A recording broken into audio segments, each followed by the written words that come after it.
আজ আমরা একসাথে সংখ্যা শিখব। তোমরা কি প্রস্তুত? হ্যালো বন্ধুরা, শূন্য দিয়ে গণনা শুরু করি। দেখো, এটা হলো শূন্য। খুব ভালো, চলো একসাথে গণনা করি। এটা হলো সংখ্যা 1। এখানে আছে একটি আপেল। এবার আমাকে একটি আঙুল দেখাও তো। আজ আমরা সংখ্যা 2 শিখব।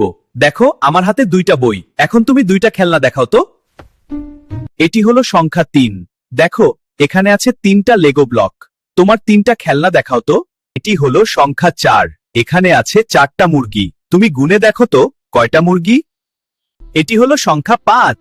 দেখো, এখানে আছে 5টা ভেড়া। তুমি গুনে দেখো তো কয়টা ভেড়া। এটি হলো সংখ্যা 6। দেখো, এখানে আছে 6টা ছাগল। এইবার তুমি গুনে দেখো তো কয়টা ছাগল। এটি সংখ্যা 7। এখানে আছে 7টি মিষ্টি খরগোশ। গুনে দেখো তো ঠিক 7টি আছে কিনা। এটি হলো সংখ্যা 8। দেখো, এখানে আছে 8টি পাখি। চলো গুনে দেখি। এটি 9। দেখো, এখানে 9টি মাছ আছে। চলো আমরা একসাথে গুনি। এটি সংখ্যা 10। দেখো, এখানে 10টি সুন্দর প্রজাপতি আছে। চলো আমরা একসাথে গুনি।